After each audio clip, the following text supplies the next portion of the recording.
Hey you guys! So while I had a couple minutes, I wanted to talk a little bit about my birth story for anyone who may have been following this pregnancy and what happened to my son previously. I had a baby, a son named Micah, almost 2 years ago, and he ended up passing away from a virus called CMV. There's other videos on my channel that talk a little bit more about this if you're interested. But one thing I think I probably haven't talked about too much was my birth story then. It was very traumatizing, and I actually just didn't really want to talk about it very much for a long time because it was something that was really difficult for me. When I was pregnant with Micah, I wanted a medication-free, all-natural childbirth. If you would have asked me before I had him what my worst case scenario would have been, I would have told you a C-section. And what ended up happening was that, and it was worse, the C-section just was worse than I anticipated. I had pretty much every intervention possible leading up to the C-section, and then I was very sick and shivering and had a fever and just convulsing, and so they had to like strap my arms down during the C-section, which was awful. And I don't know, I had a hard time breathing just from the rush of medication, and my nose was stopped up, and then the what's it called? The sheet, sorry, baby brain. The sheet was down over like my face, and I felt like it was really close to my face. It was just a really bad experience. And then my C-section scar ended up developing a hematoma and had to be cut back open, which took that much longer to heal.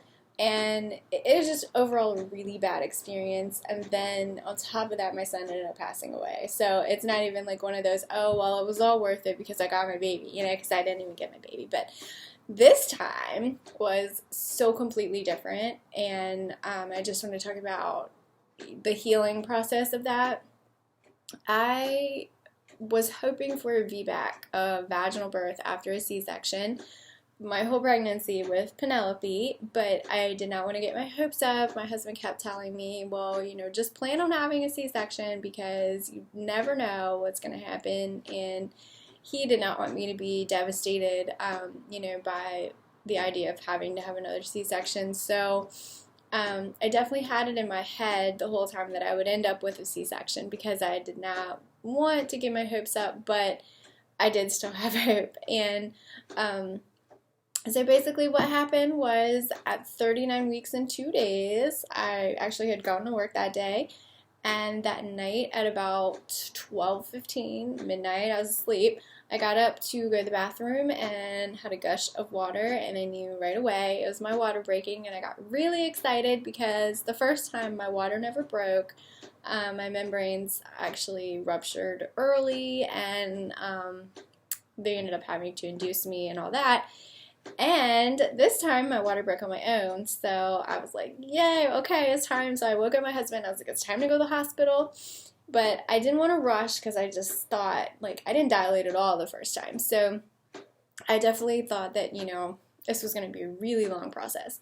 And by the time I got up, I decided I was going to go ahead and take a shower and do my hair and paint my toenails and my nails because, when you're in the hospital, especially if you have to have a C-section, you can't really do that stuff for a few days. And, I was just thinking, pictures, and I don't want to feel, dirty and stuff. So my husband was panicking a little bit because we knew we had to drive an hour and a half to the hospital.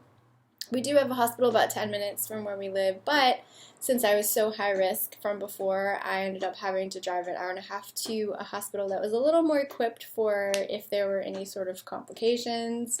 I also had some heart issues because of the virus that caused my son to pass, which there's more videos on that if you're interested. But anyways, so we knew we had to drive an hour and a half, and my husband's kind of like, what if you start dilating too much and I cannot pull over and deliver this baby on the side of the road? So about an hour and a half after, and about 2 hours after my water broke, we ended up leaving for the hospital, and the whole way there, we were counting the contractions, timing the contractions, and they started off about 5 minutes apart. And then by the time we got to the hospital, they were about 3 minutes apart. So we were panicking a little bit before we got there. When I got there, I was dilated to a 3, which was so exciting because I never dilated past a 1 the first time. And I got all checked in, and I didn't want the epidural at first, but I knew I needed one because of my heart and stuff like that. It would have keep the stress down and stuff and everything. So I didn't really have a choice with epidural, but I definitely wanted to push it for a while. But as soon as I got there, I met with the anesthesiologist, and the contractions just got so painful. By about 4:30 or 5 o'clock, so this is about 5 hours after my water broke, it started getting to where I was almost in tears. And I was telling my husband, I'm like, man, I could not imagine like what women go through, because this is so much more painful than I thought it was going to be. And I just really thought I was like a wimp. And so we went ahead and asked for the epidural, and that was a horrible process though. Like, they couldn't get it in. My contractions were so bad that I was tensing up, and they ended up having to put it in about 3 or 4 different times. One time they got it all in and everything, and when they went to put the medicine in, it wouldn't go through, so they had to take it all back out and do it over. And this whole time I'm like contracting every 2 minutes. But anyways, it took about 45 minutes to an hour to get that in, and then it didn't take on the left side at first, so I had to keep turning, and eventually I guess it got down onto that side, and then it was all better. So I told my husband, I'm like, all right, let's just hang out, let's relax, like this could be 24 hours, that, like let's not get our families to rush here, let's just, be calm. And so at about 8:30, so this is about 8.5 hours after my water broke, one of the doctors came in, and she was like, well, we'll just check you. Like, I'm sure, you're only probably like 5 or 6 dilated, but we'll just check you and see, where we're at. And to everybody's shock, I was already dilated to a 10. So I just could not even process that, because honestly, like, my body failed me the first time, and I really just did not have, I was just really shocked and excited, and it was just amazing that my body worked the way it was supposed to. And really without any interventions. I mean, I did have the epidural, but I didn't have Pitocin or anything like that. And I just dilated, and so it was fantastic. So then we decided to go ahead and give my body a little bit of time just to, get ready. And so about 30 minutes after that, around 9 a.m., we decided to start pushing.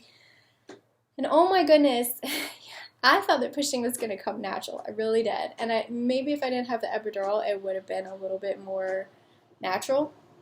But I was terrible at pushing to start out with. Like, there's a rhythm that you kind of have to get into with the breathing and the pushing, and I really had a hard time getting it right. And I know that sounds crazy. I don't know if anyone else has had a hard time with that, but I, for about the first hour, was pretty much doing it wrong.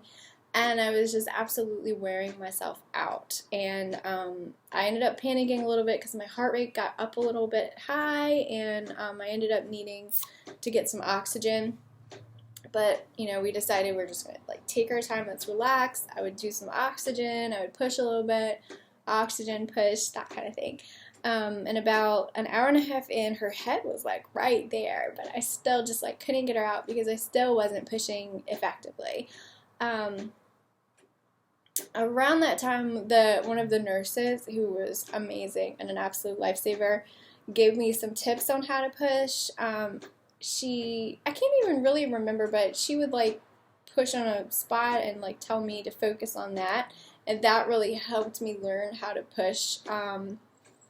Also, during the pushing, she had flipped from her head facing down to facing up, and I guess they needed her head facing down, so they actually went in and twisted her, which thank goodness I had the epidural, but I still couldn't get her out. So about almost 3 hours in, they started talking about doing the vacuum, and I guess I didn't really realize what, like, a medical procedure the vacuum was actually going to be, and so when they mentioned it, I was kind of like, oh yeah, no big deal, just vacuum her out, whatever.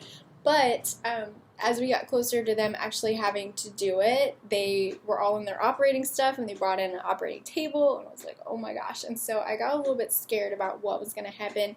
But my doctor, she was one of the maternal fetal medicine doctors and one of my high-risk doctors that I had been seeing, and she knew how important it was for me to have my vaginal birth. And she kept giving me, she's like, okay, I'm going to give you 10 more minutes, and if, you know, you haven't got her out by then, we're going to use the vacuum.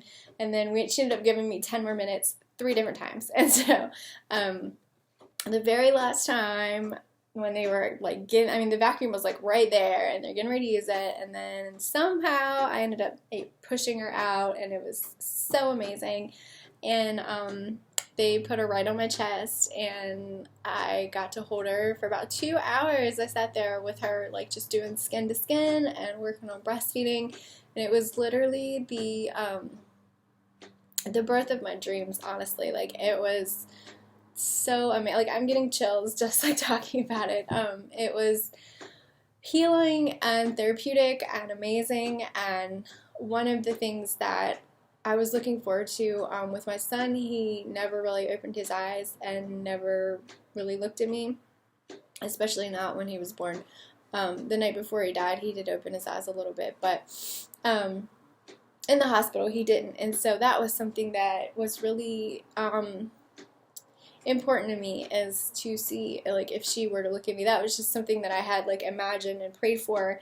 It's just like when she came out, that she would just have her eyes open and look at me, and that's exactly what she did, and it blew my mind, and it was just beyond amazing. One thing too, when they had to twist her around, the cord ended up getting wrapped around her neck, and it was wrapped around her neck twice. But they, I guess, knew that that was going to happen, so they had told me previous to me pushing her out that once her head got out, to stop pushing, and they were going to unwrap and then get the rest out. And that's exactly what they did, and it wasn't a big deal. Like, if I hadn't actually seen them do it, I wouldn't have even known, because it wasn't